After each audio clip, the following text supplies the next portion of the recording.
The rain hadn't stopped for 3 days, turning the streets into mirrors that reflected a city I barely recognized anymore.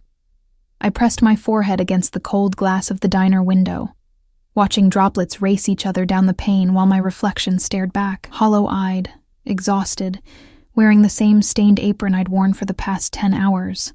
My feet throbbed in shoes held together by duct tape and hope. "Table 6 needs refills, Emma."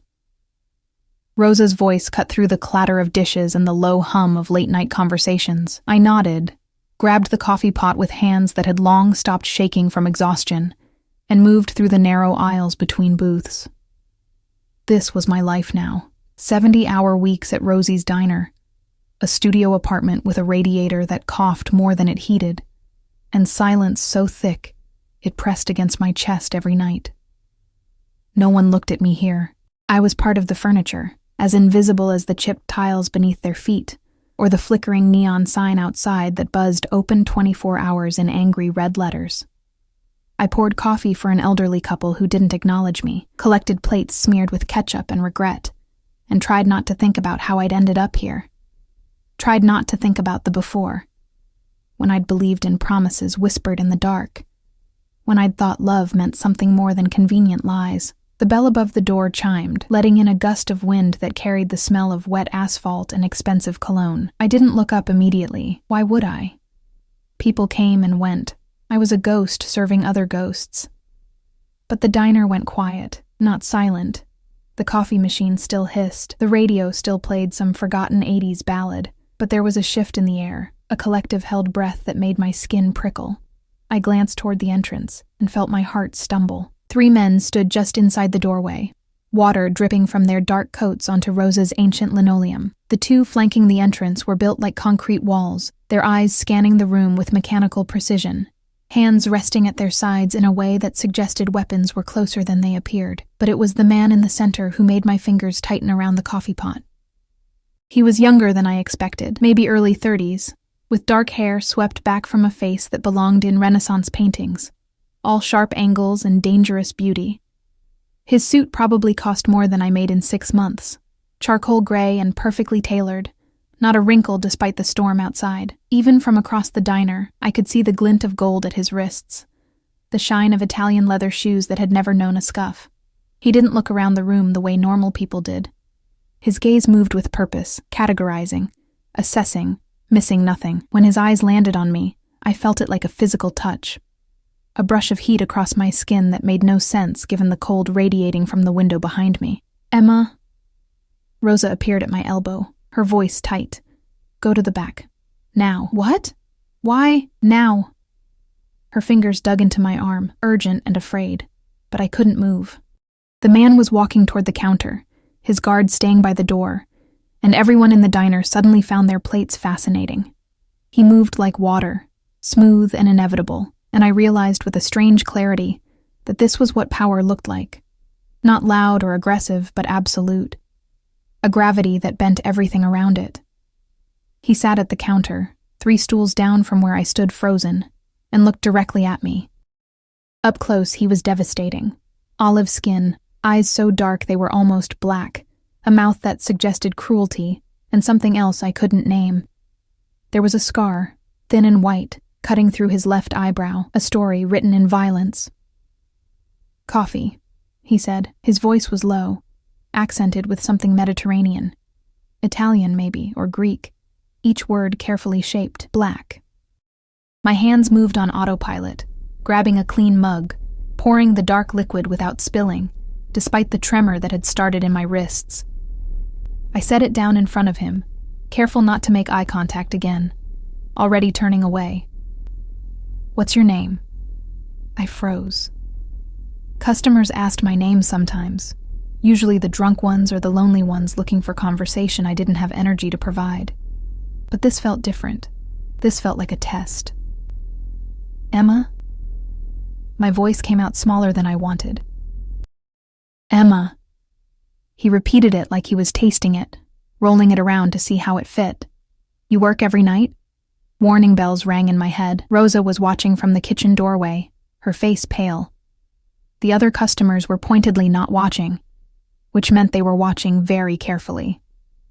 Most nights, I said, aiming for casual and landing somewhere near terrified. Can I get you anything else? No. He lifted the mug, and I noticed his hands.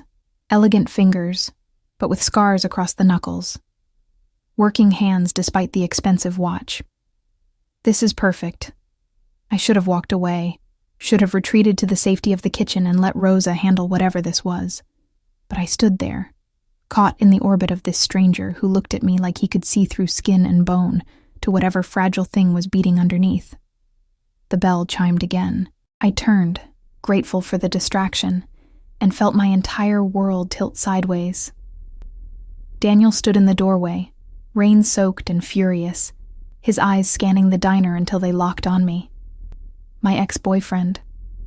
The man who'd taken everything, my savings, my dignity, my ability to trust, and left me with nothing but debt and the taste of betrayal. Emma! He said my name like an accusation, stalking toward the counter. We need to talk. I stepped back instinctively, bumping into the coffee station.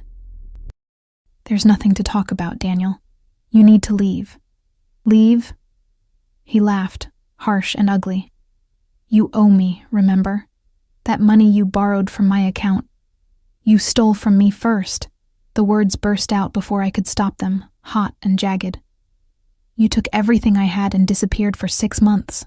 Because you were suffocating me, his hand shot out, grabbing my wrist hard enough to hurt.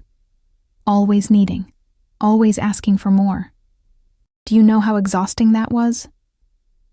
The diner was silent now, truly silent, and I could feel everyone watching my humiliation play out in real time. Tears burned behind my eyes, but I refused to let them fall. Not here, not in front of him. Let go, I whispered. Not until you... Daniel's words cut off abruptly. The man from the counter, the one with the expensive suit and dangerous eyes, was standing now, and though he hadn't moved closer, the temperature in the room seemed to have dropped 10 degrees. She told you to let go. His voice was quiet, conversational almost, but there was something underneath it that raised every hair on my body. I suggest you listen. Daniel's grip loosened slightly, confusion crossing his face as he looked between us. Who the hell are you? The stranger smiled. It was the most terrifying expression I'd ever seen. All teeth and no warmth. A predator's warning before the kill. Someone who doesn't like repeating himself. He took a single step forward, and Daniel released my wrist like I'd burned him. You have 5 seconds to leave before my patience runs out. I'm told I'm unpleasant when that happens. The 2 guards by the door straightened, hands moving to their jackets. Daniel paled, finally understanding that he'd walked into something far beyond his comprehension. This isn't over, Emma, he spat, but he was already backing toward the exit. You think hiding behind your new boyfriend makes you special? You're nothing. You've always been nothing. Who would even marry someone like you? The words hit like physical blows, each one a confirmation of every fear I'd carried since he left. That I was unlovable, disposable, worth exactly as much as the grease stains on my apron and the calluses on my hands. The door slammed behind Daniel, the bell's cheerful jingle obscenely out of place. I stood there, wrist throbbing where he'd grabbed me, chest tight with humiliation and rage, and something that felt dangerously close to breaking. Emma. The stranger's voice was soft now, and when I finally looked up, his expression had shifted into something I couldn't read. Are you all right? I wanted to lie. Wanted to smile and say I was fine and return to my invisible existence serving coffee and collecting tips, but the words wouldn't come. My throat was too tight, my vision blurring with tears I'd held back too long. I gestured vaguely toward the back. Excuse me. I fled to the storage room, pushing past Rosa, letting the door swing shut behind me. The space was cramped and smelled like bleach and old grease, but it was private. I leaned against the metal shelving, pressing my palms to my eyes, trying to breathe through the panic clawing at my ribs. Who would even marry you? Daniel's voice echoed in my head, mixing with every doubt I'd ever carried. He was right. I was nothing. A girl working a dead-end job in a dying diner, wearing shoes held together with tape, living paycheck to paycheck with no future beyond tomorrow's shift. the door opened. I didn't look up, assuming it was Rosa coming to check on me, maybe tell me to take 5 minutes before returning to face the stares and whispers. Emma. My head snapped up. The stranger stood in the doorway, somehow making the cramped space feel even smaller. His guards were visible behind him, blocking the view from the diner, creating a pocket of privacy that felt more dangerous than comforting. You shouldn't be back here, I managed, wiping at my face with the back of my hand. Employees only. He stepped inside, closing the door behind him. We were alone now, surrounded by industrial cleaners and restaurant supplies, and I should have been terrified, but there was something in his eyes, not pity exactly, but a kind of recognition that made my breath catch. That man, he said carefully. He hurt you. It wasn't a question, but I nodded anyway. How long? We broke up 6 months ago. It doesn't matter. I straightened, trying to find some shred of dignity. Thank you for helping, but I'm fine. You should go back to your coffee. He studied me in silence, and I felt exposed in a way that had nothing to do with the tears still wet on my cheeks, like he was cataloging every bruise, every scar, every piece of damage I'd tried so hard to hide. You're not wearing a ring, he said finally. The observation was so unexpected that I blinked. What? Your left hand. No ring, no tan line, no indentation. You're not married. Heat crept up my neck. That's kind of a personal observation. I notice things. He moved closer and I caught his scent. Expensive cologne with undertones of cedar and something darker, like gunpowder or smoke. Details matter in my line of work. And what work is that? His mouth curved slightly. Import-export. The lie was so obvious it was almost funny. Men in import-export didn't travel with armed guards, or make entire diners go silent with their presence. But I didn't challenge it. Whatever he really was, it was none of my business. Well, thank you again for the help, Mr. Dante. He offered his hand, and after a moment's hesitation, I took it. His palm was warm, calloused in unexpected places, and the contact sent electricity racing up my arm. Dante Salvatore, Emma Chen. The name felt small in comparison, ordinary and forgettable. Emma Chen, he repeated, still holding my hand. I want to make you an offer. Everything in me went still. I'm not interested in whatever you're selling. Not selling. Offering. His thumb brushed across my knuckles, a touch so light I might have imagined it. You need help. I can provide it. I don't need... Your ex-boyfriend will be back. Men like that always come back, especially when they think they have power over you. His eyes darkened. And next time, I might not be here. The truth of it settled over me like ice water. Daniel would return. He'd made that clear. And I had no way to stop him, no resources to fight back with. Nothing but my own exhausted defiance. What kind of help? I heard myself ask. Dante smiled, and this time there was genuine warmth in it, though it didn't quite reach his eyes, the kind that ensures no one ever hurts you again. But first, we need to make sure he believes you're protected, that you belong to someone he can't touch. Belong to... Understanding crashed over me. You're insane. Practical. He released my hand, reaching into his jacket. For a wild moment, I thought he was going for a weapon, but he pulled out a small velvet box instead. Marry me, Emma Chen. The world tilted. I stared at the box, at him, at the absolute madness of what he was suggesting. You don't even know me, I whispered. I know enough. He opened the box, revealing a ring that probably cost more than my entire life, platinum, with a diamond that caught the flickering storage room light and threw it back in sharp, brilliant fragments. I know you work yourself to exhaustion. I know you've been hurt by someone who didn't deserve you. I know you're stronger than you think and more alone than anyone should be. This is crazy. People don't just... You can't just propose to a stranger in a storage room. Why not? He tilted his head, genuinely curious. You need protection. I need... He paused, something flickering across his face too quickly to name. Let's say I have my reasons. This benefits both of us. What reasons? What could you possibly get from... The door burst open. Rosa stood there, eyes wide, and behind her I could see customers craning their necks to see into the back room. "Emma, honey, is everything?" She stopped, gaze dropping to the ring box in Dante's hand. "Oh, we're fine, Rosa." I tried to smile, to project normalcy in a situation that had left normal behind miles ago. "Just talking." "Uh-huh." Rosa's eyes narrowed suspiciously at Dante. "You need me to call someone?" "No. It's okay, really." She didn't look convinced, but she slowly backed out, leaving the door cracked open, a compromise between giving me space and making sure I wasn't in danger. I turned back to Dante, who was watching me with that same unreadable expression. "You need to leave. It's too much. I can't think about it." He interrupted gently. "You don't have to decide right now. But know this. If you say yes, no one will ever make you feel small again. No one will ever hurt you and walk away unscathed. You'll have protection, resources, anything you need." "And what do you get?" I demanded. "Nobody makes an offer like this without wanting something in return." His smile turned sharp. "Clever girl. You're right. I do want something. But that's a conversation for after you've had time to think. I'll be at the Palazzo Hotel, Suite 12. You have 48 hours to decide." He moved past me toward the door, and I caught his arm without thinking. "Wait. Why me? There are thousands of women in this city.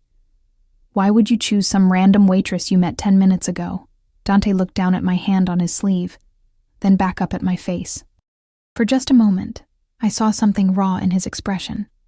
Hunger, longing, something that looked almost like recognition. "Because," he said softly, "when I walked in tonight, you were the only real thing in this entire city. Everything else is just shadows and lies. But you," his hand covered mine, warm and possessive. "You're flesh and blood and fire trying not to burn. And I've been cold for a very long time, Emma." He pulled away gently, leaving me standing there with my heart hammering against my ribs and my mind spinning. At the door, he paused, looking back over his shoulder. 48 hours. Think carefully. Because once you put on that ring, you're mine. And I protect what's mine with everything I have." Then he was gone, his guards falling into step behind him, leaving only the faint scent of cedar and the memory of dark eyes that had seen too much. I stood in the storage room, surrounded by industrial cleaners and the mundane reality of my life, holding a business card I didn't remember him giving me. The Palazzo Hotel was embossed in gold letters, with a phone number written on the back in sharp, precise handwriting. Rosa appeared in the doorway, arms crossed. "Girl, you better tell me what the hell just happened." But I couldn't, because I didn't know. All I knew was that Daniel's words still echoed in my head. Who would even marry you? And somewhere in this city, a dangerous man with kind eyes had just offered me an answer I had no idea how to accept. I didn't sleep that night. Every time I closed my eyes, I saw the ring. That impossible diamond catching light it shouldn't have been able to find in a storage room that smelled like bleach and broken dreams. Every time I tried to push the memory away, I felt Dante's hand covering mine, warm and certain, like he'd already made a decision that I was still struggling to understand. The business card sat on my nightstand, gold letters gleaming in the pre-dawn darkness. I'd picked it up 17 times, put it down 18. My phone was next to it, screen dark, daring me to make a call I had no business making. "Marry me, Emma Chen." The words should have sounded absurd in the harsh light of morning. They should have dissolved into the kind of fever dream you laugh about later, embarrassed you ever took seriously, but they didn't. They sat in my chest like a stone, heavy and real and terrifyingly solid. I dragged myself out of bed at 5:30, my body protesting every movement. The bruises on my wrist had darkened overnight, 5 distinct marks where Daniel's fingers had dug in. I stared at them while I brushed my teeth, watching the purple-green shadows bloom across my skin like poisonous flowers. Who would even marry you? I covered the bruises with foundation I couldn't afford, and a long-sleeved shirt that had seen better days. Then I walked to the diner because I couldn't afford the bus fare, letting the cold November air bite at my face until my cheeks went numb. Rosa was already there, prepping for the morning rush. She looked up when I entered, her expression carefully neutral. "You look like hell." "Good morning to you, too." I tied on my apron, avoiding her gaze. "Emma." She caught my arm. Not hard. Not like Daniel, but firm enough to make me stop. That man last night. Do you know who he was? He said his name was Dante Salvatore. Rosa's face went pale. Actually pale. All the color draining out until she looked like she'd seen something dead. Jesus, Mary, and Joseph. What? My stomach dropped. Who is he? She pulled me into the kitchen, away from the windows, away from anyone who might overhear. Her hands were shaking when she gripped my shoulders. Emma, honey, you need to listen very carefully. Dante Salvatore is not someone you want involved in your life. I gathered that much from the armed guards. No, you don't understand. Rosa's voice dropped to barely a whisper. My cousin's husband works at the Palazzo. He says Salvatore owns half the city. Restaurants, construction companies, the port. And the other things he owns. She crossed herself. The things you don't talk about unless you want to disappear. The word hung between us, heavy with implication. Mafia. She didn't say it, but she didn't have to. My hands started shaking. He asked me to marry him. He what? Rosa's voice pitched up before she caught herself, glancing toward the dining room. Emma, no. Absolutely not. You need to forget that man exists. You need to... He offered to protect me. From Daniel. Something in my voice must have broken through, because Rosa's expression shifted from fear to something softer, more painful. She'd seen the bruises. She'd watched me flinch every time the door opened, waiting for my ex to return. Protection from men like Daniel comes with a price, she said quietly, and men like Salvatore always collect. I knew she was right. Of course she was right. But when I closed my eyes, I didn't see danger. I saw dark eyes that had looked at me like I mattered, like I was something more than invisible. The morning shift passed in a blur of coffee and eggs and customers who didn't see me. I moved through it mechanically, my mind elsewhere, trapped in a storage room with a man who'd offered me everything and asked for nothing except a yes I couldn't give. At 11, Rosa sent me on break. I stood in the alley behind the diner, breathing in the smell of garbage and exhaust, trying to find my center, trying to remember who I was before Daniel, before the exhaustion, before I'd become this hollow thing just trying to survive. My phone buzzed. Unknown number. How are the bruises? My heart stopped. I stared at the message, read it 3 times, trying to understand how he'd gotten my number. Then I remembered. He'd noticed everything. Details mattered in his line of work, he'd said. He probably owned the diner, probably owned Rosa's cousin's husband, probably owned the whole damn city. I shouldn't respond. Every rational thought screamed at me to delete the message, block the number, pretend last night had never happened. My fingers moved anyway. How did you get this number? The response came immediately. I told you. I noticed things. Are you safe? The question hit me like a punch. When was the last time anyone had asked if I was safe? When was the last time anyone had cared enough to check? I'm fine. Liar. He left bruises. I saw them. My throat tightened. Of course he'd seen them. He saw everything. They're just bruises. They'll fade. They shouldn't exist at all. Come to the Palazzo. Let me send a car. I'm working. Not anymore. I bought the diner this morning. You're on paid leave until you make your decision. I read the message 4 times, each word sinking in like stones dropping into deep water. He'd bought the diner, the entire diner, in less than 12 hours. My phone rang, his number. I answered before I could stop myself. You can't just buy someone's business because... I can do whatever I want, Emma. His voice was warm, amused, and underneath it all, absolutely serious. Rosa now has enough money to retire comfortably. Her staff all got raises, and you have time to think without worrying about rent or bills or anything except what you want. What I want. I laughed, the sound harsh and broken. You don't know anything about what I want. Then tell me. The amusement faded, leaving only intensity. Come to the Palazzo. Have lunch with me. No pressure, no expectations. Just conversation between 2 people who might be able to help each other. People don't help each other for free, especially people like you. You're right. He paused, and I heard something in the background. Voices. Movement. the sound of a world I'd never been part of. "I want something from you, Emma, but I promise it's nothing you can't give freely. Nothing that will hurt you. You have my word. The word of a—" I stopped myself, but he caught it anyway. "Of a criminal?" He didn't sound offended. "Yes, but even criminals have codes, and mine is simple. I protect what's mine, and I never break my promises. If I tell you you're safe with me, you are. If I tell you no one will hurt you again, they won't. My word is the only currency that matters in my world, and I don't spend it lightly." I leaned against the alley wall, closing my eyes. This was insane. Everything about this was insane. But Rosa's face when she'd seen the bruises flashed through my mind. Daniel's voice. "Who would even marry you? The endless gray stretch of my life. Day after day of invisible servitude, going nowhere, being nothing." "One lunch," I heard myself say. "Just to talk. Just to talk," he agreed, but something in his tone suggested he knew he'd already won. "I'll send a car in 30 minutes. Wear something comfortable. I don't have anything that— There will be options waiting for you. Trust me." He hung up before I could argue. I stood in the alley for a long moment, staring at my phone, wondering what I'd just agreed to. Then I went back inside, told Rosa I was leaving, and ignored the worry in her eyes. The car arrived exactly 30 minutes later. Not a car. A vehicle that looked like it cost more than I'd make in 10 lifetimes. Glossy black with tinted windows. A driver in a suit who opened the door without speaking. His eyes scanning the street like he expected threats to materialize from the concrete.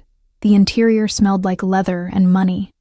There was a garment bag on the seat, my name embroidered on it in delicate script. My hands shook as I unzipped it. Inside were 3 dresses, simple but elegant, the kind of clothes I'd seen in store windows and never dared to touch. A note was pinned to the first one, written in the same precise handwriting as the business card. "Choose whichever makes you feel like yourself." I chose the navy blue one because it had long sleeves and would hide the bruises, because it was beautiful in an understated way that didn't make me feel like I was wearing a costume, because when I looked at myself in the small mirror the car provided, I almost didn't recognize the woman looking back. The drive to the palazzo took 20 minutes through parts of the city I'd only seen from bus windows. The hotel rose like a monument to excess, all glass and marble and doormen, who probably made more in tips than I made in a month. The driver opened my door, offering his hand. "Miss Chen, Mr. Salvatore is waiting in the penthouse." Of course he was. Because men like Dante Salvatore didn't wait in lobbies or restaurants like normal people. They waited in penthouses, above everyone else, looking down on a world they owned. The elevator was mirrored, showing me my reflection from every angle. The dress fit perfectly. My hair, which I'd twisted into a simple bun, looked almost elegant, but my eyes gave me away, wide and frightened, like a rabbit that had wandered into a wolf's den. The doors opened directly into the penthouse. Not a hallway, not a foyer. Straight into a space so large my entire apartment could have fit in the entryway. Floor-to-ceiling windows showed the city sprawling below, gray and infinite. Furniture that looked like art, silence that felt expensive. Dante stood by the windows, hands in his pockets, wearing dark slacks and a white shirt with the sleeves rolled up, less formal than last night, but somehow more dangerous. I could see the tattoos on his forearms now, intricate designs that looked Eastern European, words in a language I didn't recognize. He turned when the elevator closed behind me, and his expression did something that made my breath catch. Softened, just for a moment, before the careful control slid back into place. "Emma." He crossed the space between us in 3 long strides. "You're beautiful. The dress is beautiful," I corrected, hating how my voice shook. "I'm just wearing it." "No." He reached out slowly, giving me time to pull away, and touched my chin, tilting my face up to meet his eyes. "The dress is expensive fabric and thread. You're the one who makes it matter." His thumb brushed across my cheekbone, and I realized I was crying. Not sobbing, just silent tears that I hadn't even felt starting. "Why are you being kind to me?" I whispered. "What do you really want?" Dante's expression shifted into something raw and honest. "The truth?" I saw you through the window before I came in last night. You were pouring coffee for a man who snapped his fingers at you like you were a servant. And you smiled at him anyway. A real smile, not the fake ones people use when they want tips. You smiled at him like you genuinely hoped his day got better. He stepped closer, and I could feel the heat radiating from him, smell that cedar scent that had haunted me all night. I've spent 15 years in a world where kindness is weakness, and genuine emotion gets you killed, he continued. I've forgotten what it looks like when someone does something good without expecting payment. But you? His hand moved to cup my face, and I should have pulled away, but I couldn't. You reminded me. And I decided right then that I was going to make sure no one ever dimmed that light, no matter what it cost. That's not a reason to marry someone, isn't it? He smiled, sad and knowing. I've seen arranged marriages for money, for power, for territory. I've never seen one for something as simple as wanting to protect someone who deserves better than what life's given them. Maybe that's the most honest reason of all. A phone buzzed. His, somewhere in his pocket. He ignored it, his attention fixed entirely on me like I was the only thing in the world that mattered. Lunch, he said finally, stepping back and offering his arm. I promised you lunch and conversation. Let me keep at least that promise. I took his arm because I didn't know what else to do. Because some part of me, the part that had survived Daniel's betrayal and the endless gray of poverty, wanted to see what it felt like to be treated like I mattered. The dining room overlooked the city from what had to be the 40th floor. A table was set for two, covered with dishes that smelled like heaven. Dante pulled out my chair, waited until I was seated, then took his own seat across from me. Tell me about yourself, he said, pouring wine into crystal glasses that caught the afternoon light. The real you, not the version who serves coffee and apologizes for existing. There's not much to tell. I'm 26. I worked at the diner. Before that, I was in college, studying art history. I laughed bitterly. Lot of good that did me. What happened? Daniel happened. We met my junior year. He was charming, ambitious, said all the right things. I stopped, pushing food around my plate. I thought he loved me. Turned out he just loved having someone to pay his bills while he partied with his friends. When I finally figured it out and confronted him, he cleaned out my bank account and disappeared. I had to drop out. Lost my apartment. Ended up at the diner because Rosa took pity on me. Dante's jaw tightened, a muscle jumping beneath the skin. And last night? Last night was the first time I'd seen him in 6 months. He showed up demanding money, saying I owed him for emotional damages. I pulled up my sleeve, showing the bruises. This is what happens when I say no. The temperature in the room dropped, Dante's eyes fixed on my wrist, and for just a moment, I saw something in his expression that terrified me. Not anger, but cold, calculated fury, the kind that ended with people disappearing. He won't touch you again, Dante said quietly. I give you my word. You keep saying that. Your word. Like it means something in a world where people lie as easily as they breathe. In my world, your word is everything. Break it, and you're dead. He said it matter-of-factly, the way other people might discuss the weather. I've built my reputation on keeping my promises, every single one. So when I tell you that you're safe, that no one will hurt you, that I'll protect you with everything I have, I mean it literally. I set down my fork, my appetite gone. What do you really do, Dante? And don't say import-export. He studied me for a long moment, weighing something. Then he leaned back, his expression unreadable. I run several legitimate businesses. Restaurants, construction, shipping, and I run several less legitimate operations. I settle disputes, I provide protection, I make sure certain elements of the city function smoothly. You're in the mafia. That's a crude term for a complex organization. But yes, essentially. He didn't look ashamed or defensive. Just honest. I inherited my father's position when I was 21. Spent the last decade consolidating power, eliminating threats, building an empire that can't be touched. Why are you telling me this? Because you asked. Because if you marry me, You deserve to know what you're getting into." He reached across the table, his hand palm up, waiting for mine. "I won't lie to you, Emma. Not ever. You'll have protection, resources, respect, but you'll also be tied to a life that most people would run from." I looked at his hand, scarred knuckles, a tattoo on his ring finger that looked like a wedding band made of thorns. A hand that had probably done terrible things. A hand that had also held a ring box and offered me a way out. "What do you want from me?" I asked again, because I still didn't understand. "Really?" Dante's expression shifted into something vulnerable. "My world demands I marry. Politics, tradition, appearances, it all requires a wife. But everyone who's been offered to me comes from the same circles, the same corruption. They see me as a stepping stone, a path to power." He paused. "You don't know my world. You don't want my power. You just want to survive. That honesty is worth more to me than any political alliance. So I'm convenient?" "No." His voice sharpened. "You're real. And in a life built on lies and violence and shadows, real is the rarest commodity there is. I'll give you everything you need, protect you from everyone who's ever hurt you. Ask nothing except that you stand beside me and remember that somewhere under all this blood, I'm still human." The phone buzzed again, insistent this time. Dante swore under his breath, pulling it out and glancing at the screen.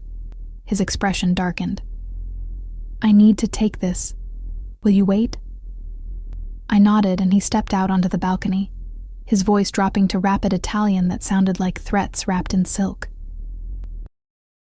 I sat alone in the dining room, surrounded by luxury I'd never touch again after today, and tried to understand what was happening to my life. 48 hours ago, I'd been nobody. Now I was sitting in a penthouse, wearing a dress that cost more than my rent, being offered marriage by a man who could probably buy and sell half the city. It was insane. It was terrifying. It was the first time in 6 months that I'd felt anything other than numb. Dante returned, his expression grim. "I'm sorry.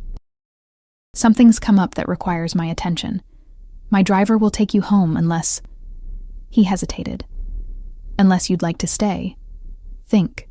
You still have 24 hours before your deadline." I should go.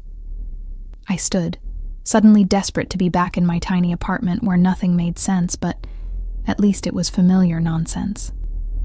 He walked me to the elevator, and just before the doors closed, he caught my hand. "Emma, whatever you decide, know this.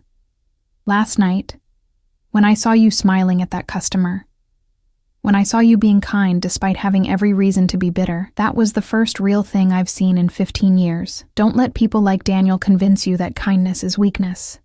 It's the strongest thing you possess."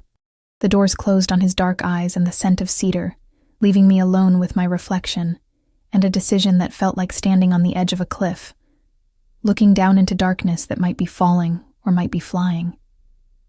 The driver took me home. My apartment looked smaller than I remembered.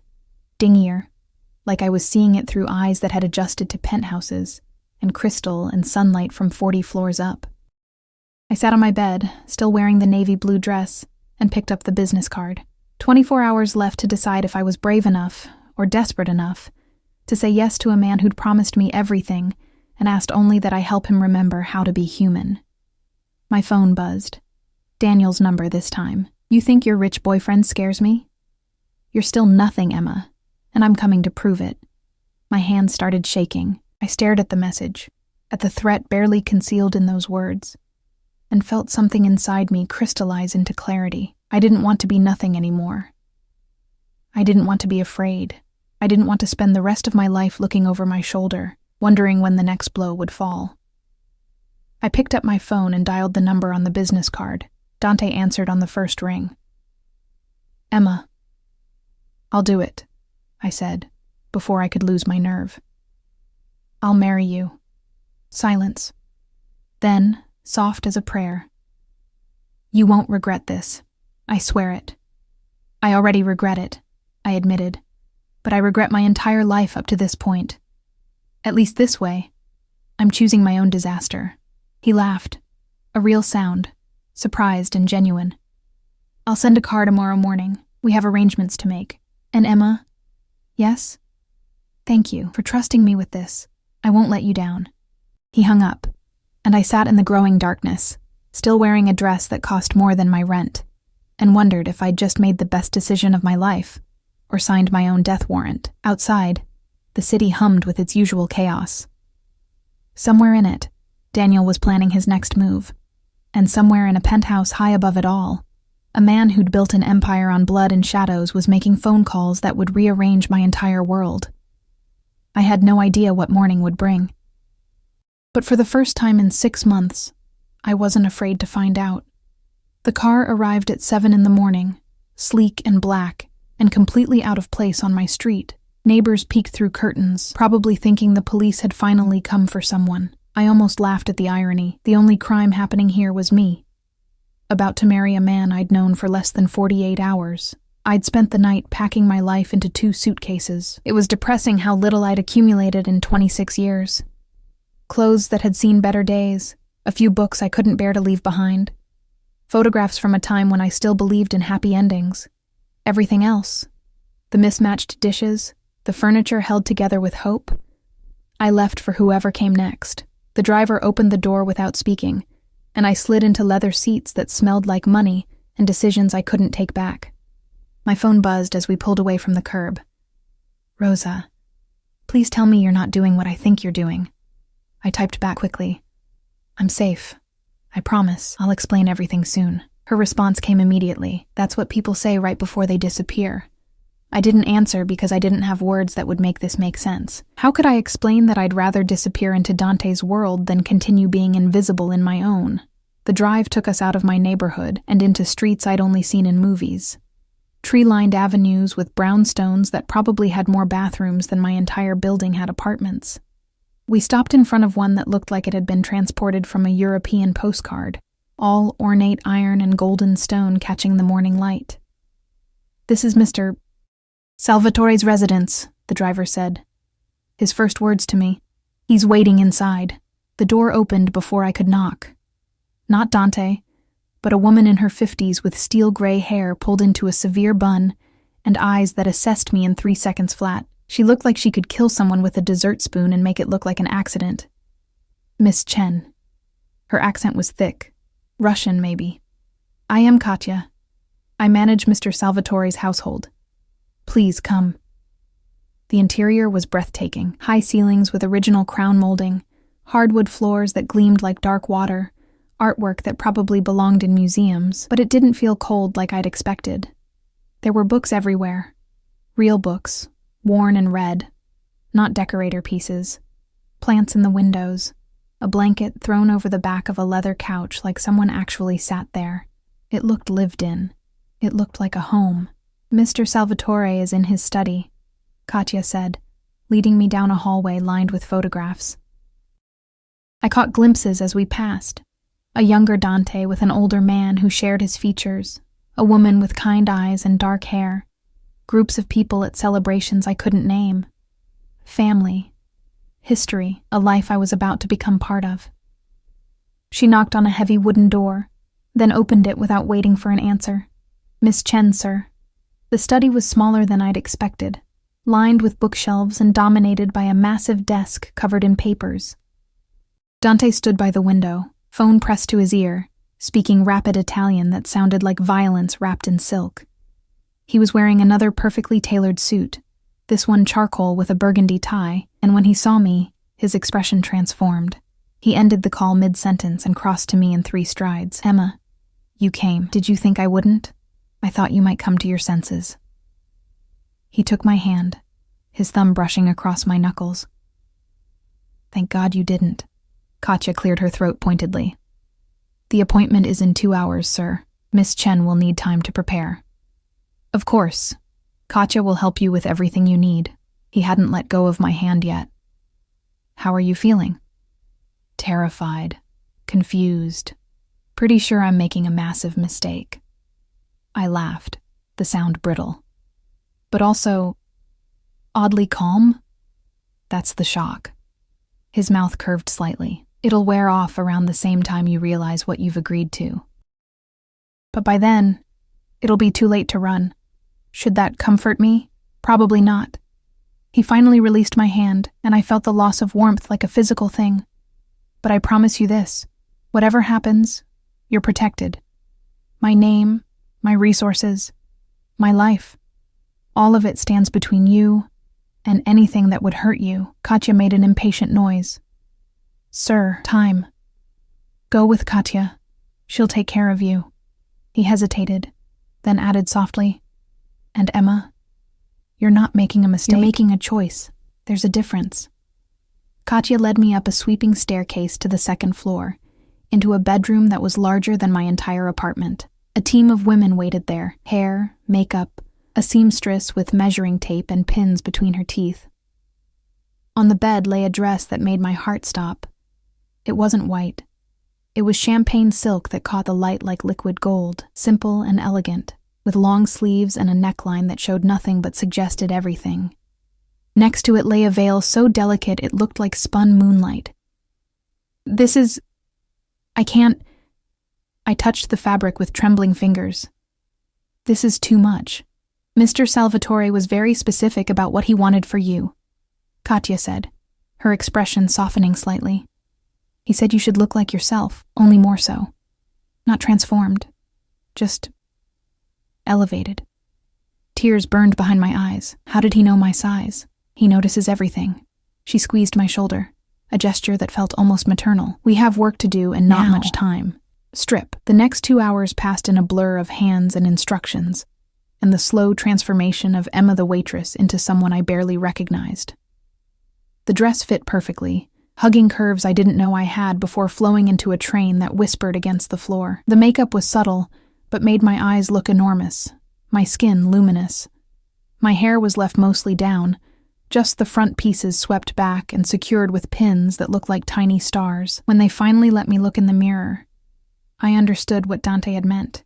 I didn't look like someone else. I looked like myself, if I'd been given every advantage instead of every obstacle, like the person I might have become if life had been kinder. He will not be able to breathe when he sees you, Katya said with satisfaction. Come.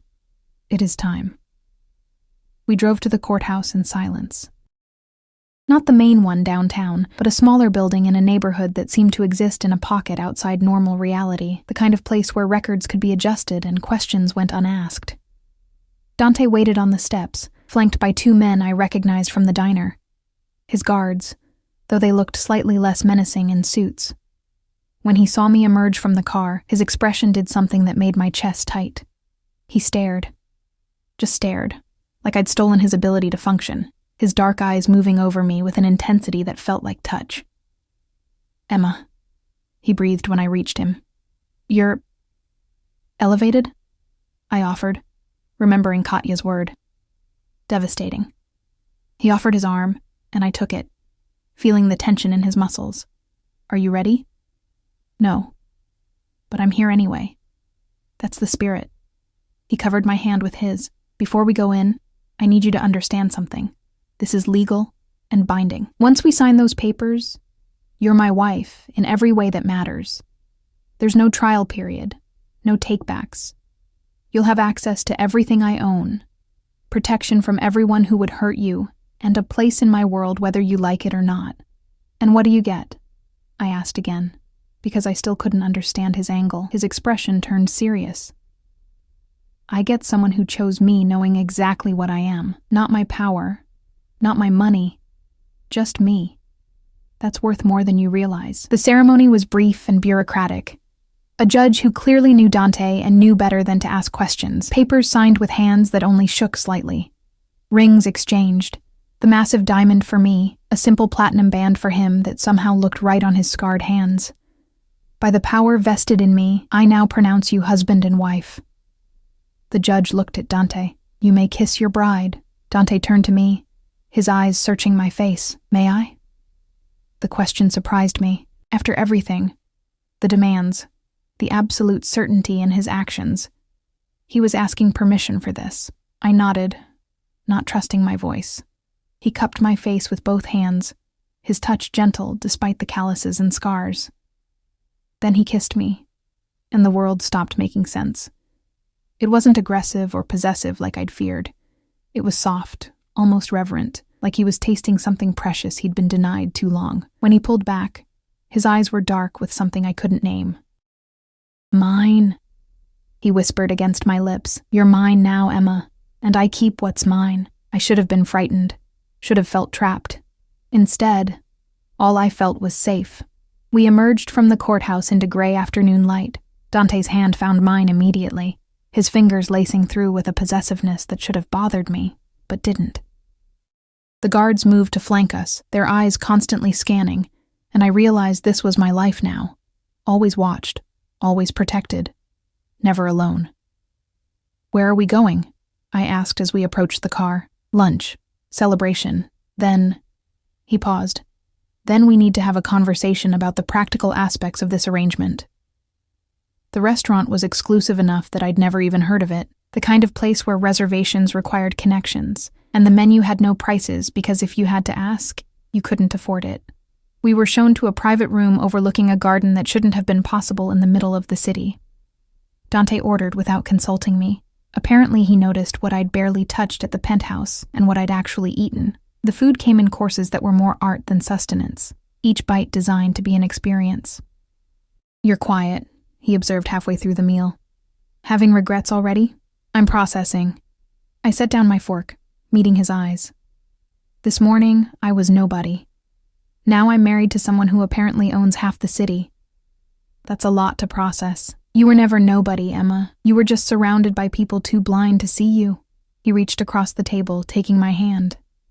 "Do you want to know why I really asked you to marry me?" "Yes. The real reason." He was quiet for a long moment, his thumb tracing patterns on my palm. 3 months ago, someone I trusted betrayed me, stole money, compromised operations, nearly got my sister killed. I found out it was because his wife, who I'd known since childhood, convinced him to do it. She wanted more power, more money, and she used his love as a weapon. His grip tightened slightly. I realized then that everyone in my world sees marriage as a transaction. Love is just another tool for manipulation. But you loved someone who didn't deserve it. Gave him everything even when he gave you nothing, and when he hurt you, you still smiled at strangers in a diner because you wanted their day to be better. He looked up, and there was such raw honesty in his expression that it hurt to witness. I don't want a wife who sees me as a stepping stone. I want someone who'll be real with me, even when it's uncomfortable. Someone who'll remind me why any of this matters. I saw that in you the moment you smiled at that customer, and I decided right then that I'd do whatever it took to keep that light alive. That's a lot of pressure to put on someone. I whispered. "I know, and I'm sorry for that. But I promise you, I'll make it worth it. You'll never be invisible again. You'll never be afraid. You'll never wonder if you matter, because I'll remind you every single day." Before I could respond, his phone rang. He glanced at it, and his expression darkened. "I need to take this. Don't move." He stepped out, and I heard his voice through the door, sharp, angry, speaking that rapid Italian that sounded like threats. When he returned, his face was carefully blank, but tension radiated from him. "What's wrong?" I asked. Daniel was spotted near the courthouse. My people intercepted him before he could cause problems, but he hesitated. He knows we got married, and he's not taking it well. My blood went cold. "What does that mean?" "It means he's making threats. Saying you tricked me, that you're after my money, that he's going to expose you as a—" He stopped, jaw clenching. "It doesn't matter what he's saying. What matters is that he's dangerous and stupid, and that combination gets people killed." "You can't—" I started, then stopped. Because I'd just married a man who solved problems with violence, who'd probably killed people for less than threatening his wife. I can't what? His eyes fixed on mine, challenging. "I can't protect you? I can't make sure he never touches you again?" "That's exactly what I promised to do. I don't want you to kill him." The words came out strangled. "I don't want that on my conscience." Dante's expression softened slightly. He moved around the table, crouching in front of my chair so we were eye level. "Emma, listen carefully. Men like Daniel don't stop. They don't learn. They escalate until someone stops them permanently. I've seen it 100 times. There has to be another way. There is. I can have him arrested on charges that will put him away for years. I have evidence of fraud, embezzlement, assault, including the bruises on your wrist. He'll go to prison, and he'll learn very quickly what happens to people who threaten what's mine." His hand cupped my face. "But you need to understand. I will not let him hurt you. Whatever it takes, whatever I have to do, that ends today." Tears spilled over. "I don't know how to live in your world." "You don't have to. You just have to live beside me in it. I'll handle the darkness. You just keep being the light." He kissed my forehead gently. "Trust me, Emma. Please." I nodded because I didn't have another choice. Because somewhere in the last 48 hours, I'd stopped being able to imagine a world without him in it. We finished lunch in relative silence, the weight of reality settling over both of us. When we finally left, the sun was setting, painting the city in shades of gold and blood. "Take me home," I said as we reached the car. "Your home. Our home. Whatever it is now." Dante's expression shifted into something warm and possessive. "Our home," he confirmed. "And I promise you, Emma, you're safe there. Always." The drive back to the brownstone felt different. I was seeing it through new eyes now, not as a visitor, but as someone who belonged. Katya greeted us at the door, her expression knowing. "Your things have been moved to the master bedroom, Mrs. Salvatore," she said, and the name hit me like cold water. Mrs. Salvatore. That was me now. "Thank you, Katya." Dante's hand found the small of my back, guiding me inside. "We'll take dinner in our room tonight, something simple. Our room. Our life." Our completely insane arrangement that I'd agreed to, because anything was better than invisible. He led me upstairs to a bedroom that was somehow both masculine and welcoming. Dark furniture, soft lighting, books stacked on the nightstand. My suitcases sat in the corner, looking pathetic next to the expensive wardrobes. "The closet is yours," Dante said, watching me take it in. "Katya will arrange for anything you need." "And Emma?" He waited until I looked at him. "This marriage may have started as a transaction, but I meant every word I said at that courthouse. You're mine now, and I protect what's mine with everything I have." He crossed to me slowly, giving me time to pull away, and when I didn't, he wrapped his arms around me. I collapsed against his chest, breathing in cedar and gunpowder and safety, and let myself cry for the first time since this all began. "I've got you," he murmured into my hair. "I've got you. And I'm never letting go." Outside, the city hummed with its usual chaos. Somewhere in it, Daniel was learning what happened when you threatened a Salvatore's wife. And in a bedroom that smelled like cedar and new beginnings, I stood in the arms of a man who'd promised me everything, and wondered if I was brave enough to believe him. My phone buzzed. A message from an unknown number. "Congratulations on your marriage, Emma. Your husband should know. His pretty little wife has secrets. Ask her about the baby she gave up 3 years ago. Ask her what else she's hiding." My blood turned to ice. The phone slipped from my fingers, clattering to the floor. Dante bent to pick it up, reading the message, and when he looked at me, his expression was unreadable. "Emma." His voice was careful, controlled. "Is this true?" And just like that, my perfect fantasy shattered. Because of course Daniel knew. Of course he'd kept that card to play when it would hurt the most. And now the man I'd married, the man who'd promised to protect me, was looking at me like I was a stranger. "I can explain," I whispered. "Then explain." He handed me the phone, his face carved from stone, because my enemies now know something about my wife that I don't, and in my world, that's how people die. I looked at the message, at Dante's closed expression, at the life I'd built in less than 2 days, and wondered if this was where it all came crashing down. But I'd promised him honesty, real, even when it was uncomfortable.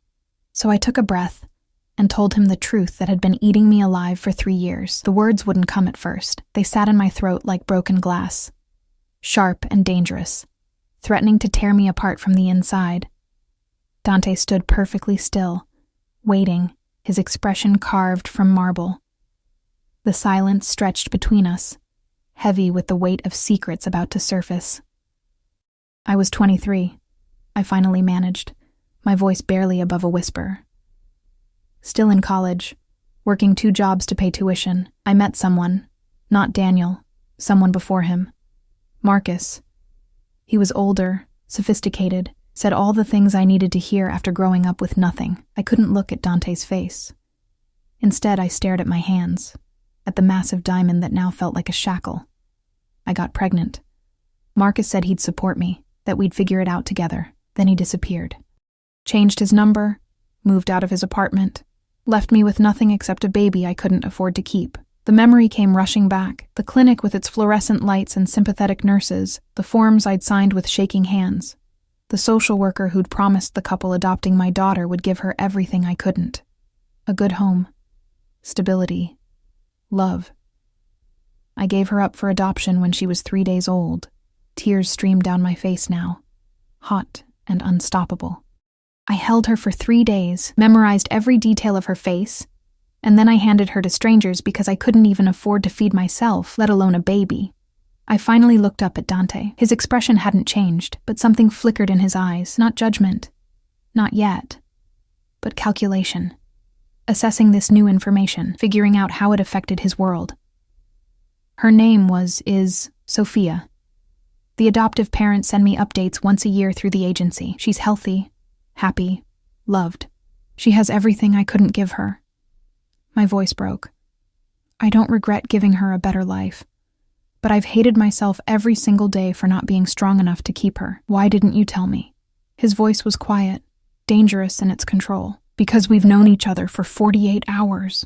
The words burst out, sharp with desperation. Because you married me to have someone real in your life, and what's more real than complete failure? I couldn't even keep my own child. Emma.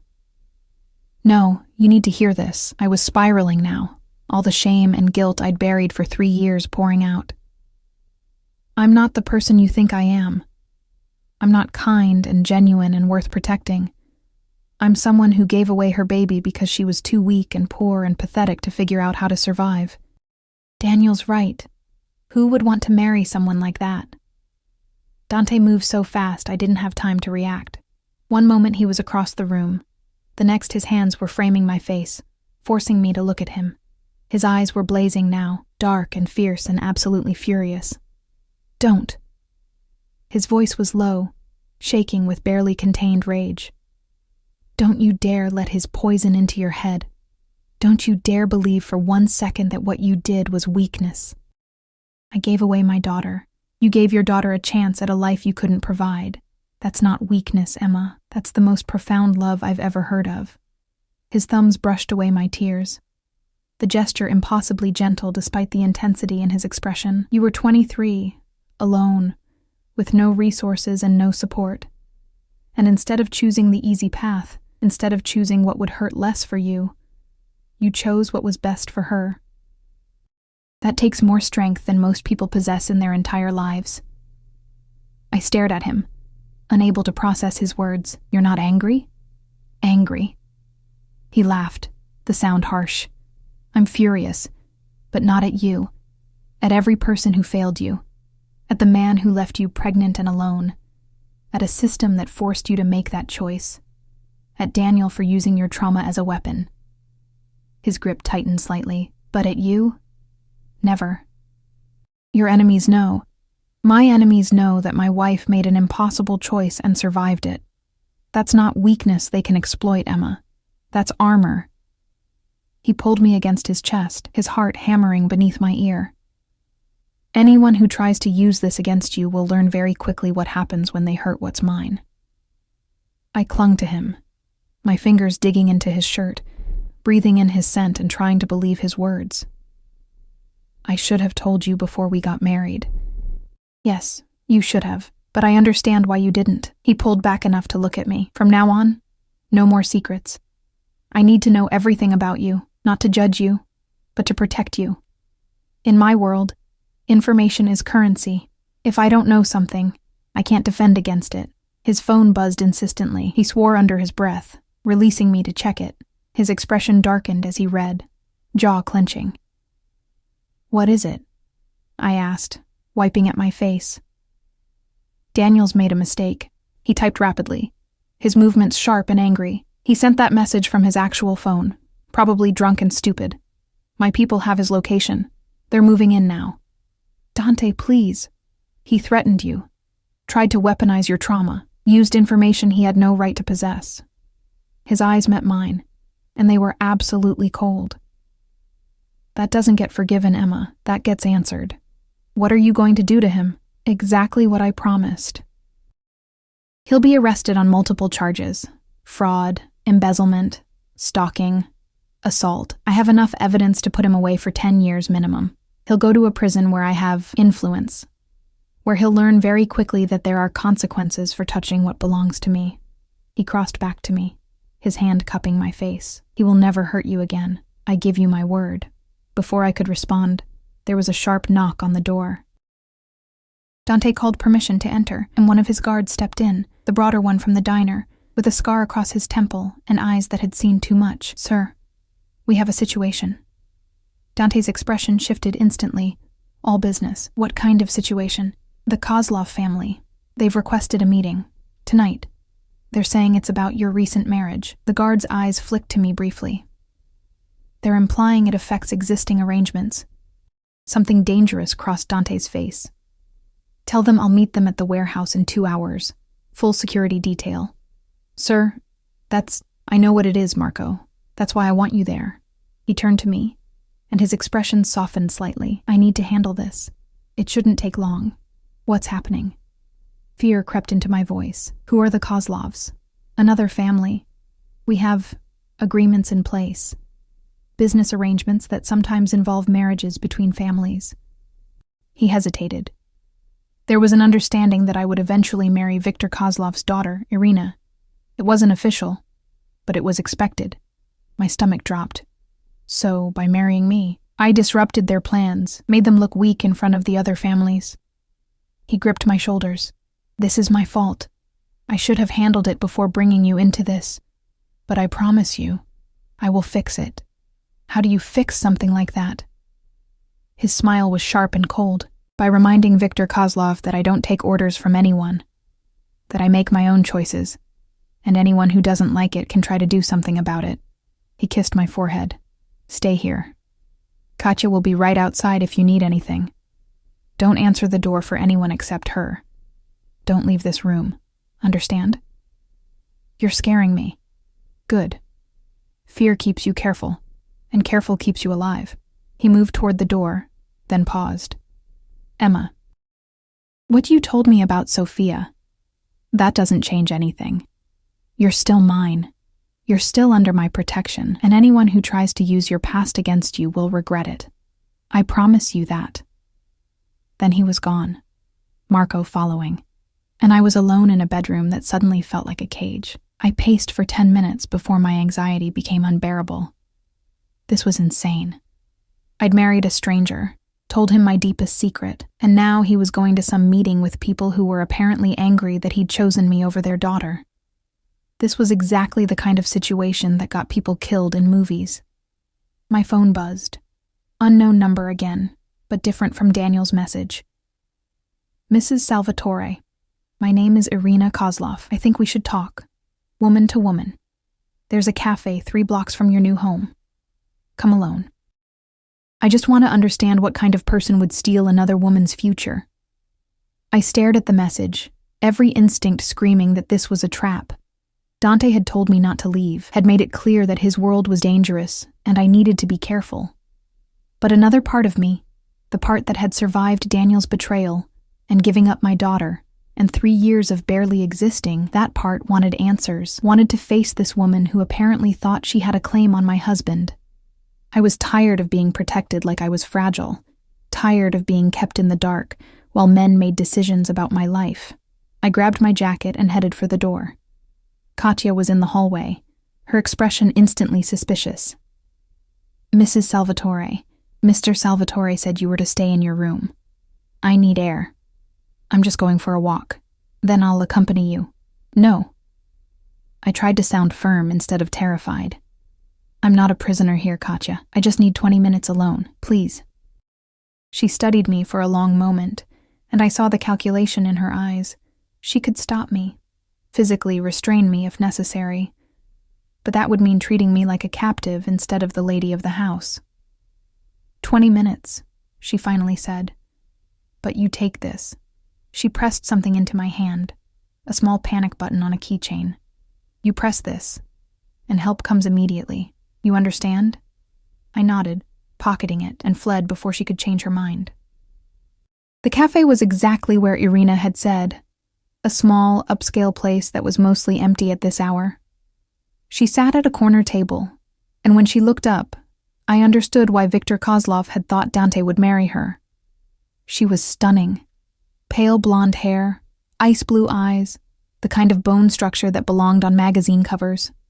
She wore a cream-colored dress that probably cost more than my old car, and diamonds glittered at her throat and wrists. Everything about her screamed money and breeding and power, everything I wasn't. Emma Chen. She gestured to the seat across from her. Or should I say Emma Salvatore now? Please sit. I sat, because I'd come this far. Might as well see it through. What do you want? Direct. I like that. She sipped something that looked like espresso. I want to understand how a waitress with no connections, no family, no power, managed to marry the most eligible man in our world in less than 48 hours. That's between Dante and me, is it? Her smile was sharp, because his choice affects everyone. My family was promised an alliance through marriage. Your existence disrupts years of carefully laid plans. So no, it's not just between you and Dante. It's between your husband and every family in this city who expected him to honor his commitments. He didn't make any commitments to you. He said it was just an understanding. In our world, understandings are as binding as contracts. She leaned forward. Tell me, Emma, what did you offer him that I couldn't? Was it the novelty? The idea of rescuing some poor, broken thing from her pathetic life? The words stung because they were too close to my own fears. I don't have to explain myself to you. No, you don't. But you should know what you've walked into. Her expression hardened. Dante Salvatore is not a man who makes impulsive decisions. Everything he does serves a purpose. So either you're part of some plan I don't understand yet, or he's having a breakdown that will get people killed. Either way, you're a liability. I'm his wife. For now. But marriages in our world are flexible. Annulments happen. Accidents happen. People disappear. She said it casually, like discussing the weather. I'm not threatening you. I'm simply explaining reality. You're in over your head, and eventually you'll realize that. When you do, it would be better for everyone if you just left quietly. With a generous settlement, of course. My hands were shaking. I clasped them together under the table, trying to project confidence I didn't feel. I'm not going anywhere. We'll see. Irina stood gracefully. One more thing, Emma. Your husband keeps secrets, big ones. You think you know what you've married into, but you don't, not really. And when you find out the truth about why he really married you, when you discover what he's been hiding, remember that I tried to warn you. She left a business card on the table. When you need help, and you will, call me. Woman to woman, like I said. Then she was gone, leaving me alone with her perfume and my racing heart and questions I had no way to answer. I sat there for 5 minutes, trying to process. Then I pulled out my phone and saw 17 missed calls from Dante. My blood went cold. I pressed call back. He answered before the first ring finished. Where are you? His voice was deadly quiet. I met with Irina Kozlov. She wanted to talk. You what? The explosion of rage made me flinch. Emma, I told you to stay in the room. I told you not to leave for a reason. She said she just wanted to talk, woman to woman. And you believed her? Jesus Christ, Emma, do you have any idea how dangerous? He cut himself off, and I heard him breathing hard, fighting for control. Where are you right now? Exact location, I told him. He swore viciously in Italian. Stay there. Don't move. Don't talk to anyone. I'm sending Marco to get you right now. And then we're having a conversation about what it means to be my wife in my world. Do you understand? Yes, I whispered. He hung up. I sat in the cafe, staring at Irina's business card, and wondered if I'd just made the biggest mistake of my very short marriage. Marco arrived 3 minutes later, his expression grim. Mrs. Salvatore, the car. The drive back to the brownstone was silent and suffocating. Marco's disapproval radiated from the front seat. When we pulled up, Dante was pacing in front of the house, still in his suit, but with his tie loosened, and his hair disheveled like he'd been running his hands through it. He pulled my door open before Marco could, his eyes blazing. "Inside. Now." I followed him into the house, up the stairs, into our bedroom. The moment the door closed, he whirled on me. "Do you understand what you just did? What could have happened?" His voice was low and shaking with fury. "Irina Kozlov is not your friend. She's not some concerned woman looking out for you. She's the daughter of a man who currently wants me dead for embarrassing him. Meeting with her alone, with no protection, after I explicitly told you to stay here. I'm not a child." The words burst out. "I'm not some fragile thing that needs to be locked away for her own good. She sent me a message. I made a choice. A choice that could have gotten you killed." He grabbed my shoulders, not hard enough to hurt, but firm enough to force me to look at him. "You want to know what happened at that meeting with Victor?" He threatened war. Actual war, Emma, because I married you instead of his daughter. And while I was trying to negotiate peace, my wife was meeting with his daughter, alone, completely vulnerable. Do you have any idea what he could have done with that information? Tears burned my eyes. I just wanted to understand. Then you ask me. You talk to me. You don't go running off to meet with my enemies because you're curious. His grip loosened, his expression shifting from rage to something that looked almost like fear. When Katya told me you'd left, when I couldn't reach you, I thought... He stopped, pulling away, pressing his palms to his eyes. I thought I'd lost you. Thought someone had taken you, or hurt you, or worse. And all I could think was that I'd failed. That I'd promised to protect you and already failed. The raw vulnerability in his voice broke something in me. I'm sorry. I didn't think... That's the problem. You didn't think. Because you still don't understand what my world is like. He turned back to me, and his face was etched with exhaustion. People don't just threaten each other in my world, Emma. They act. They take. They hurt what matters most because that's how you break someone. He crossed to me, his hands framing my face with desperate gentleness. You matter most. You're my weakness now, the one thing people can use against me. And if you don't take this seriously, if you don't follow the rules designed to keep you safe, then I can't protect you. And if I can't protect you, then this whole thing, this marriage, this gamble on something real, it all falls apart. I'm sorry. I whispered again. I won't do it again. Yes, you will. Because you're stubborn and brave and stupid, just like me. A ghost of a smile crossed his face. But from now on, you're stubborn and brave and stupid with an armed guard. Everywhere you go, Marco or someone from my security team goes with you. No exceptions. No arguments. Understood? I nodded, and he pulled me against his chest, his arms wrapping around me like he could shield me from the entire world through sheer force of will. What did Irina say to you? He asked into my hair. I told him everything. Her warnings, her implications, her suggestion that Dante had secrets I didn't know about. He listened in silence, his body growing more tense with each word. She's right about one thing, he said finally. I do have secrets. Things I haven't told you because we've only known each other 2 days, and some truths require time to share properly. He pulled back to look at me, but I promise you this. I will tell you everything, every dark corner of my life, every choice I've made, every body I've buried. You deserve to know who you married. But it has to be on our timeline, not because my enemies are trying to manipulate you. Tell me now.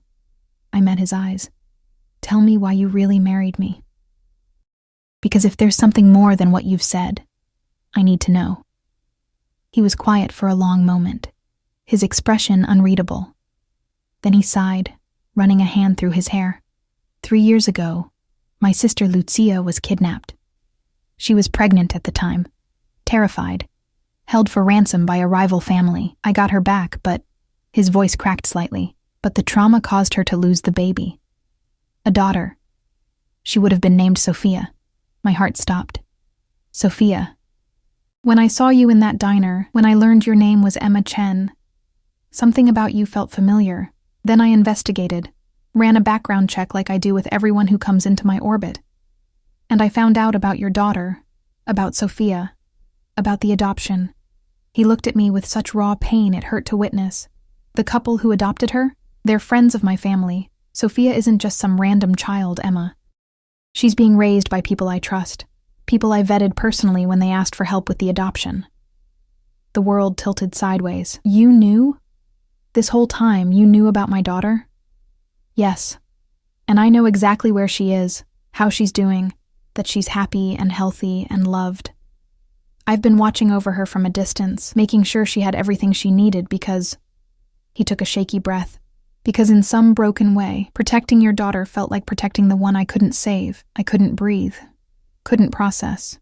So you married me because of my daughter? Because I reminded you of your sister? No. God, no. He gripped my face, forcing me to look at him. I married you because you were real and kind and exactly what I needed. But yes, when I found out about Sophia, when I realized I could give you a way to be close to your daughter again, to watch her grow up even if she never knows you're her mother, that made the decision easier. I could protect you and give you access to the one thing you wanted most. That's not manipulation, Emma. That's fate finally being kind for once. I can't. Tears streamed down my face. Where is she? Can I see her? She's safe. She's 3 blocks from here. The Castellanos, the couple who adopted her, they're good people, Emma. Marco and his wife, Sophia. You've already met him. His thumb brushed away my tears. And yes, you can see her. As much as you want. We'll figure out a way to make you part of her life without disrupting what she knows. But that's your choice. I won't force anything. I collapsed against him, sobbing now. All the grief and loss and impossible hope crashing over me at once. My daughter was 3 blocks away, being raised by Dante's guard and his wife. Safe and loved, and so close I could almost touch her. Why didn't you tell me? I managed through my tears. Because I needed you to choose me first. Choose this life, this marriage, without the leverage of your daughter hanging over your head. I needed to know you wanted this for you, not just for her. He pulled back, his eyes shining with unshed tears. Was I wrong? I thought about it. Really thought about it. About the man who'd offered me protection without knowing I had a daughter to protect, who'd looked at me in a diner and seen something worth saving, who'd married me knowing my secrets and loved me anyway. Or was learning to. No, I whispered. You weren't wrong. But Dante, no more secrets. Please, I can't do this if you keep things from me. No more secrets, he promised. From either of us. We're in this together now. Whatever comes next, we face it as a team. He kissed me then, deep and desperate and full of promises we were both terrified to believe. And in a bedroom that smelled like cedar and new beginnings, I let myself hope that maybe, just maybe, this insane gamble would somehow work. Because 3 blocks away, my daughter was sleeping safely, and in my arms was a man who'd moved heaven and earth to give me that gift, without asking for anything in return except honesty. Maybe that was what love looked like. Not perfect, not easy, but real. And in Dante Salvatore's dangerous world, real was the rarest treasure of all. The next morning I woke wrapped in Dante's arms, his heartbeat steady beneath my ear, and for a moment, just one perfect crystalline moment, I let myself believe this could actually work. Then reality crashed back. Daniel was in custody. The Kozlov family wanted blood. And somewhere 3 blocks away, my daughter was waking up in a home I'd never seen, with parents I'd never met, living a life I'd given away. Stop thinking so loud, Dante murmured against my hair. I can hear your brain spinning from here. How can you tell I'm thinking? Your breathing changes, gets faster, shallower, like you're preparing to run. His arms tightened around me. You're not running. Not anymore. Whatever's in your head, we face it together. I turned in his embrace, studying his face in the early morning light. He looked younger like this, vulnerable, almost soft, the dangerous edges smoothed by sleep. I want to see her, Sophia. Today. Something flickered in his eyes, understanding, maybe, or concern. Are you sure? Once you see her, once she becomes real instead of abstract, it's going to hurt more. You know that, right? It already hurts. Every single day for 3 years it's hurt. At least this way, I'll know she's okay. That I made the right choice. My voice cracked. Please, Dante. I need to see my daughter. He studied me for a long moment, then nodded. Okay. But we do this carefully. Marco and Sofia don't know you're Sofia's birth mother. As far as they know, you're just my wife who wants to meet my guards' families. We keep it normal, casual. You don't get to tell her who you are. Not yet. She's 3 years old, Emma. She doesn't understand adoption or birth mothers. All she knows is Marco and Sofia are her parents. Each word was a knife, but he was right. I'd given up the right to call myself her mother the day I'd signed those papers. I understand. And if it becomes too much, if you need to leave, you tell me immediately. No pretending you're fine. Promise me.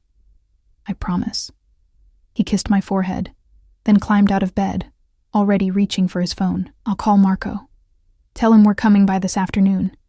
That you want to meet Sofia properly. Maybe bring a gift for the baby. They have a baby? Dante's expression softened. Sofia gave birth 6 months ago. A boy, Luca.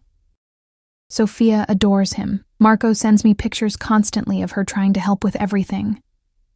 The image hit me like a physical blow.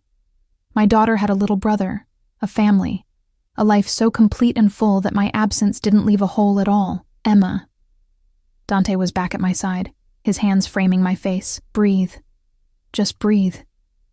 You did the right thing. You gave her everything she needed. Don't let guilt poison that gift. I nodded, but the tears came anyway. He held me through them, patient and solid, until I could breathe again without feeling like I was drowning. The day passed in a blur of preparation. Katya helped me choose an outfit that looked expensive but not ostentatious. Cream slacks and a soft blue sweater that somehow made me look put together instead of like I was falling apart. We went shopping for a gift, and I spent an hour in a toy store trying to choose something perfect, before Dante gently steered me toward a beautiful children's book about a brave little girl. She loves stories, he said quietly. Marco says she makes them read to her 10 times a night. The detail broke my heart. I didn't know my daughter loved stories. Didn't know anything about her except what an agency sent in annual updates. Height, weight, developmental milestones. Nothing about who she was becoming. At 3 o'clock, we drove to Marco's house. It was a beautiful brownstone similar to Dante's but slightly smaller, with a small garden out front and toys scattered on the porch. Evidence of life, of family, of everything I'd wanted and couldn't have. Marco opened the door before we knocked, his expression carefully neutral. Mr. Salvatore, Mrs. Salvatore, welcome. Marco, thank you for having us. Dante's hand found the small of my back, steadying. Is Sofia home? In the kitchen with the children. Please come in. The house smelled like cookies and baby powder and happiness. We followed Marco through a hallway lined with family photos. Marco and Sofia's wedding. Sofia as an infant, as a toddler, holding baby Luca with the expression of fierce pride. My daughter, growing up in snapshots I'd never been part of. Sofia appeared from the kitchen, wiping flour from her hands, a warm smile on her face. She was beautiful in an understated way. Dark hair pulled back, kind eyes, the sort of person you instinctively trusted with precious things. Mr. Salvatore, what a lovely surprise, and you must be Emma. Marco's told me so much about the wedding. Congratulations. She pulled me into a hug before I could prepare, and I smelled vanilla and home and everything I'd lost. Thank you, I managed. I hope we're not intruding. Not at all. Sofia's been so excited since Marco told her you were coming. She's in the living room with Luca, fair warning. She's very chatty, and will probably ask you a million questions. My heart was hammering so hard I thought everyone must be able to hear it. Dante's hand squeezed mine once, quick and reassuring. Then Sofia was leading us through to a sunny living room where she was there. My daughter, my Sofia. She was perfect. Dark hair like mine, but with curls I'd never had. Olive skin. Enormous brown eyes currently fixed on a puzzle spread across the coffee table. She wore pink overalls with flowers embroidered on the pockets and had a juice box clutched in one small hand. Sofia, sweetie, we have visitors, Sofia called gently. My daughter looked up, and when her eyes met mine, Something in my chest cracked open. Recognition, maybe, or just the overwhelming reality of seeing the person I'd created. The life I'd given away. Real and solid, and so heartbreakingly beautiful I could barely stand it. "Hi!" Sophia scrambled to her feet, all 3-year-old energy and unself-consciousness. "I'm Sophia. That's my baby brother Luca. He's sleeping, so you have to be quiet. Are you Daddy's boss?" "Daddy says his boss is very important." Dante crouched down to her level, his expression soft in a way I'd never seen. "And this is my wife, Emma. We brought you something." I knelt beside Dante, my hands shaking as I offered the wrapped book. "It's a story about a brave girl. Your dad said you like stories." "I love stories." She took the book with both hands, eyes wide. "Can you read it to me? Mama's making cookies, and Daddy has to watch Luca, and I really, really want to know what happens." I looked at Sophia, who smiled and nodded. "If you don't mind." She's insatiable when it comes to books. "I'd love to," I whispered. Sophia grabbed my hand, her small fingers wrapping around mine, warm and trusting, and pulled me to the couch. She climbed up beside me, pressing close, and I breathed in her scent. Baby shampoo and juice, and something indefinably her, my daughter. My Sophia. Alive and happy, and so close I could touch her. I opened the book with trembling hands, and began to read.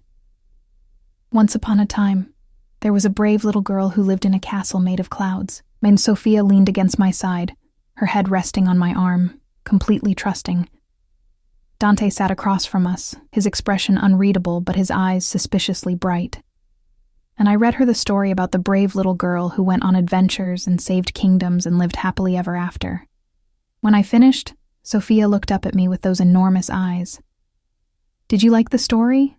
"I loved it," I managed. "Me too. The girl was brave, like Mama says I should be." She tilted her head, studying me with unsettling intensity. "You're really pretty, and you smell nice, like flowers." Tears burned my throat. "Thank you, sweetheart. Will you come back? To read more stories?" She asked it so hopefully, so innocently, not knowing she was offering me everything I'd lost. I looked at Dante, who nodded almost imperceptibly. "Yes," I told my daughter. "I'll come back whenever you want to hear stories. Yay." She threw her arms around my neck in an impulsive hug, and I held her, really held her for the first time in 3 years. She was solid and warm and real, and I memorized every detail, the curl of her hair, the softness of her cheek, the way she smelled like innocence and joy. "I like you," Sophia declared, pulling back. "You're nice. Can we be friends?" "I would love to be your friend," I whispered. Baby Luca woke up then, his cries echoing from upstairs. Sophia excused herself to handle it, and Marco and Dante moved to the kitchen to discuss something work-related, leaving me alone with Sophia and her toys and the crushing weight of bittersweet joy. "Do you have kids?" Sophia asked, returning to her puzzle. The question knocked the air from my lungs. No, not anymore." "That's sad. Kids are fun. Luca cries a lot, but I love him anyway." She looked up at me with those wise, ancient eyes that children sometimes have. "Maybe you'll get a baby someday. Then you can be a mama like my mama." "Maybe," I managed, my vision blurring. She went back to her puzzle, humming tunelessly, completely unaware that she'd just shattered my heart into pieces so small I'd never reassemble them. Dante found me 20 minutes later, still on the couch, watching Sophia play. He sat beside me, his hand finding mine. "How are you holding up?" "She's perfect," I whispered. "Happy and safe and perfect. I made the right choice." "You did." His thumb traced circles on my palm. "Are you ready to go? Or do you need more time?" I looked at my daughter, memorizing this moment, her concentration as she fitted puzzle pieces together, the way she chewed her bottom lip when thinking, the pure contentment radiating from her. Then I looked at Dante, at this man who'd given me this gift without asking for anything in return. "I'm ready." We said our goodbyes. Sophia hugged me again, made me promise to come back soon. then returned to her puzzle without a backward glance. Because I was just a nice lady who read her a story, not the woman who'd carried her for 9 months and held her for 3 days, and loved her enough to let her go. The drive home was silent. Dante kept my hand in his, occasionally squeezing, letting me process. When we reached the brownstone, I fell apart completely. He carried me upstairs, laid me on our bed, and held me while I sobbed out 3 years of grief and loss and impossible love. He didn't try to fix it or minimize it. He just held me and let me break. "Thank you," I finally whispered when I could speak again. "For that, for her, for everything. You don't have to thank me for giving you access to your own daughter. Yes, I do. Because you didn't have to. You could have kept that information from me, used it as leverage. Instead, you gave it freely." I pulled back to look at him. "Why? Why are you so good to me?" His expression turned vulnerable, because someone needs to be, and because... He hesitated, then continued softly. "Because I'm falling in love with you, Emma. I know it's fast and probably crazy, but I can't help it. You're everything I thought I'd lost the ability to feel, and I want to spend every day proving that you made the right choice, trusting me." My heart stopped, then started again, faster. "You can't love me. We've known each other 3 days. Tell that to my heart." He smiled, sad and knowing. "I'm not asking you to say it back. I know you're not there yet. Maybe you'll never be. But I needed you to know.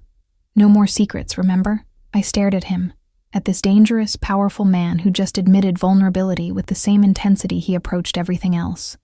Then I kissed him, pouring everything I couldn't say into the contact. Gratitude and hope, and the terrifying possibility of falling for him too. The next few weeks fell into a rhythm.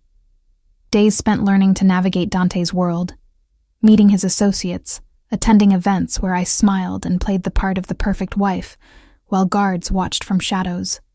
Nights spent in his arms, learning his scars and stories, building something real from our imperfect beginning. And every few days, visits to Marco and Sophia's house. Reading to Sophia, watching her grow and laugh and live the life I'd given her. It hurt every time, but it was a good hurt. The kind that reminded me I'd done something right, even when everything else was wrong. Daniel's trial came and went. He was sentenced to 8 years for fraud and assault, sent to a prison where Dante's influence meant he'd learn quickly what happened to men who hurt his wife. I didn't attend the trial. Didn't need to. That chapter was closed. The Kozlov situation resolved through tense negotiations and strategic compromises that Dante never fully explained. Irina sent me a final message. "You won. But victories in our world are temporary. Watch your back, Emma Salvatore." I deleted it and focused on the life I was building instead. 2 months after our wedding, Dante came home early, his expression serious. "I have something to show you." He led me to his study, to a file on his desk. "Sophia and Marco want to tell Sophia about her adoption. They think she's ready to understand that she's loved by more than just them, that somewhere out there, her birth mother loved her enough to choose them." My hands shook as I opened the file. Inside were forms, letters, photographs, a plan for how to introduce me into Sophia's life properly as someone who'd given her the ultimate gift, not as a threat to the only parents she'd known. "They want you to be part of her life," Dante said quietly. "Officially, as Auntie Emma, if that's what you want. Someone she knows and trusts and sees regularly. Not her mother, that's Sophia, but someone who loves her anyway." Tears streamed down my face. "They'd do that? For me? For Sophia? And yes, for you." He pulled me against him. "You gave them the greatest gift imaginable. This is them returning it, letting you watch her grow up, be part of her life, love her openly. You'll never be her mother in name, but you can be her family, if you want it."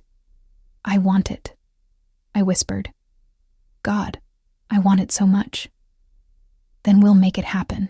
He kissed the top of my head, together. 3 months after our insane, impulsive wedding, I sat in Marco and Sophia's living room with Sophia on my lap, reading her another story about brave girls and happy endings. Dante sat beside me, his hand resting on my knee, and Sophia bustled in with cookies warm from the oven. Auntie Emma, will you come to my birthday party? Sophia asked, looking up at me with those beautiful eyes.